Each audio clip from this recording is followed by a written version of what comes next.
For our final video, we'll be diving into game design. Wait a second, that's not art. I thought this was an all art series. Are we not doing art for this one?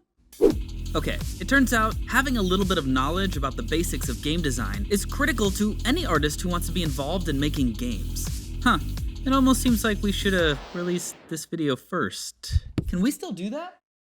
No? Well, shit.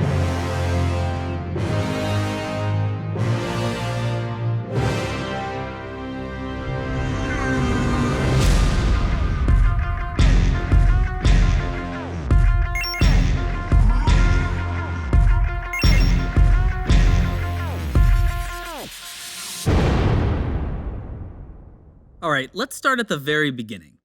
What is a game? It may seem like an easy question to answer, but a game can refer to so many different things. I mean, we use the word game to refer to anything from tennis to Monopoly to football to World of Warcraft to Dungeons & Dragons or even that hoop stick thing. What do all these activities have in common that make them games? A game generally has 4 basic components. A goal, some objective that needs to be completed. Opposition, something that has to be overcome to complete that objective. Decisions, or ways to surpass the opposition. And rules, a framework around all this stuff that governs the whole experience. This definition tells us that tennis is a game. And it tells us that eating cereal is not. Although, if we add some rules in opposition... in any case, it's not like we just want to make something that's technically a game. We want to make a fun game. So, how do you make something fun? Fun is a tough subject, and it's not actually a very useful concept. We tend to set more specific goals for the game experience because there are many types of fun.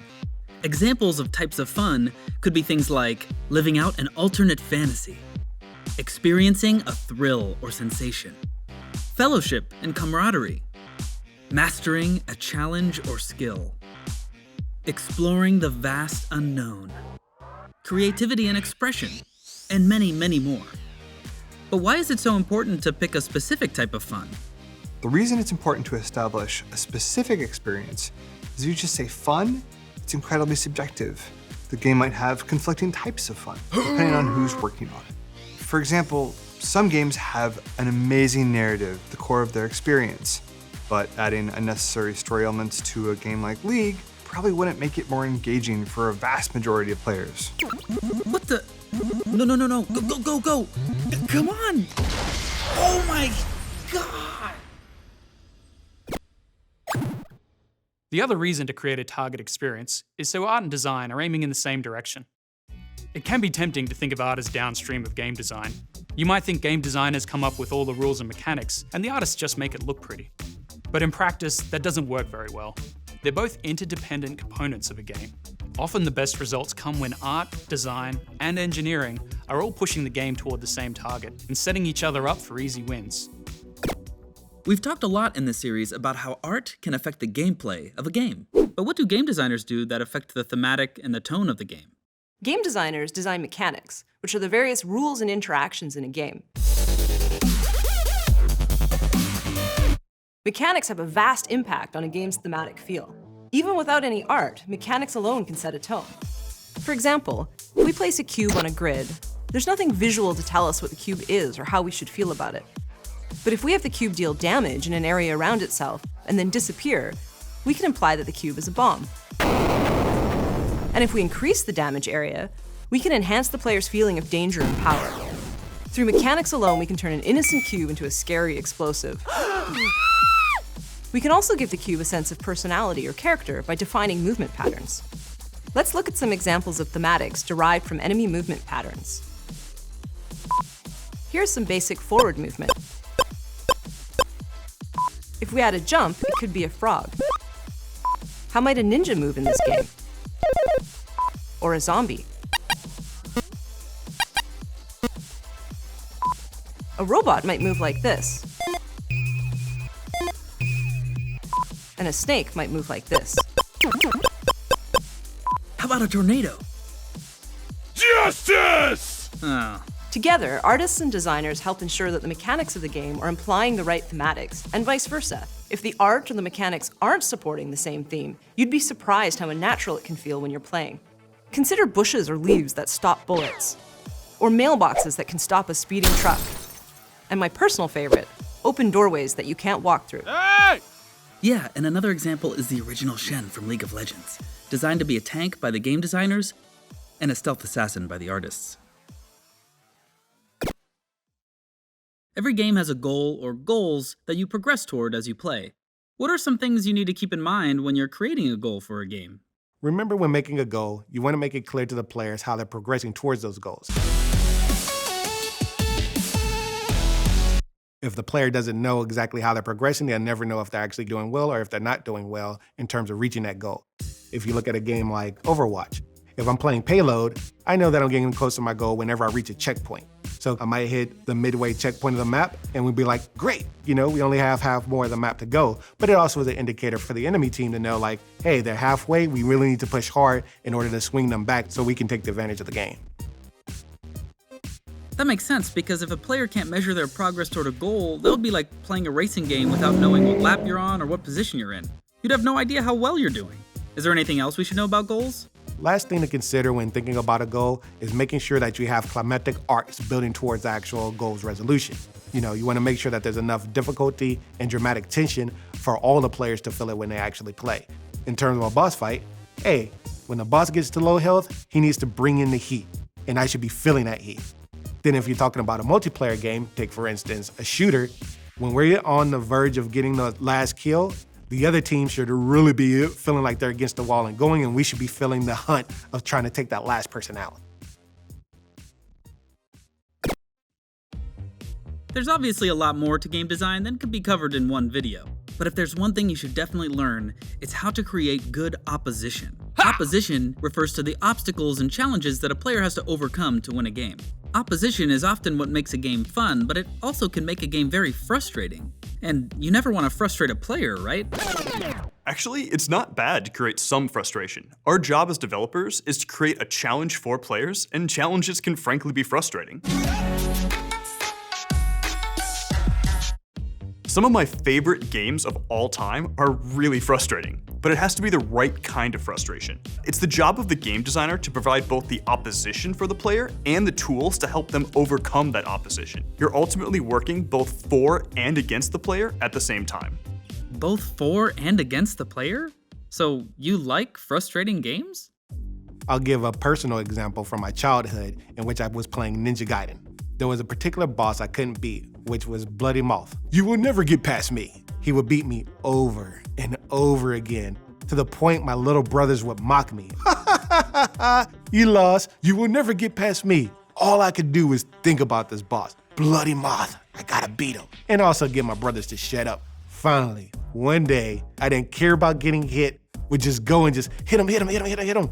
Both of our health bars are going down. I slashed him at the very last second. He dies. Controller went flying to the wall. I won. Unfortunately, I broke my controller. Parents got pissed, took my Nintendo. I guess there are a lot of games I love, but are also really frustrating. League of Legends. But what's the difference between good and bad frustration? And how do you make sure you only have the good kind? Establishing clear expectations and remaining consistent in design helps make the game feel fair. Fairness can be thought of separately from difficulty.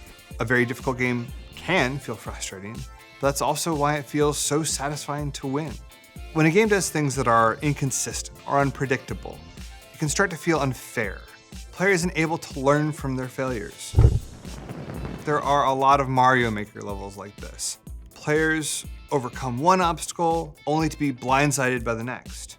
This can be funny to watch, but it's generally a bad idea when making most games, and the novelty wears off pretty quickly. Luck and skill are two factors that play a huge role in how to create opposition. On one extreme, something like Candyland is entirely based on luck. It's all basically the roll of the die that determines the winner. But it works because it's a game that's not meant to require a huge amount of skill. On the other end of the spectrum, you have these hyper-competitive games like Counter-Strike, League of Legends, or Street Fighter, where there's very little left up to random chance, and the outcome of the match is almost entirely determined by the skills and abilities of the player. So are games all either luck-based or skill-based? Or are there examples of games where they mix these two things together? Battle Royale games like PUBG and Fortnite are really awesome examples of a successful mixture of these two elements. In these games, your starting location, items, and loot are essentially random, so you can get lucky or really unlucky at the start of the game with what you end up finding. But the moment-to-moment action relies really heavily on skill, so someone who's really good at the game can make a comeback even from a really poor start. And also someone who's less skillful can still have really exciting games or even win if they get enough of a lucky boost from the beginning. Yay, like me! There is so much more to game design than we were able to cover in this video. But if you're interested in learning more about game design, get out there and research it, play some games, and maybe even make some. Alright, let's quickly look over the topics we've covered. And now, let's get some advice from the game designers. Go out, grab some paper, some pencils, maybe some blank cards, and start making or adding to a game that you love. Start building something, finding the fun and the things that are exciting for you in the simplest ways possible. And play it with someone and find out if they liked it. Just start finding the fun. One misconception I had about game design when I started was this idea that the best designers are the ones that always have the best ideas.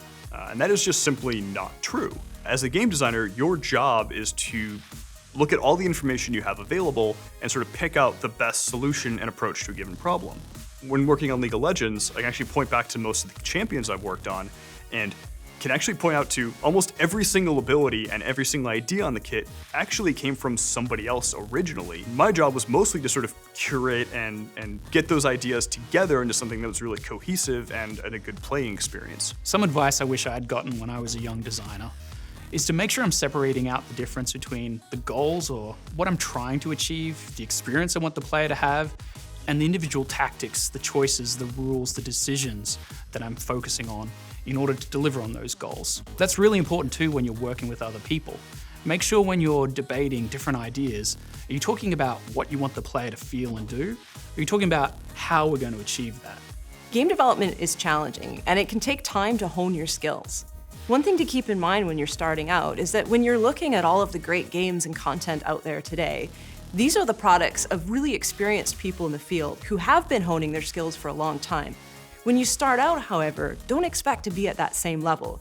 Give yourself time to grow and develop your own skills in the field. So the first time that you make something and you put all of your heart and soul and love and attention into it, and it comes out maybe not at the level you were hoping, don't beat yourself up. This is your first step toward your career in game development. This is your first step in starting to develop those skills and learn what works in a game, what doesn't work in a game, etc.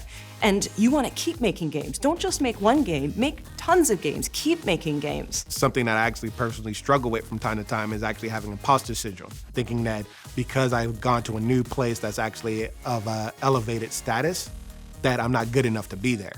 And that's not true.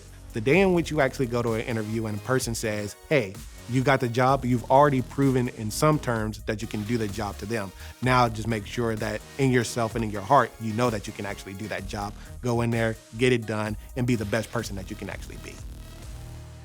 You can never get past me.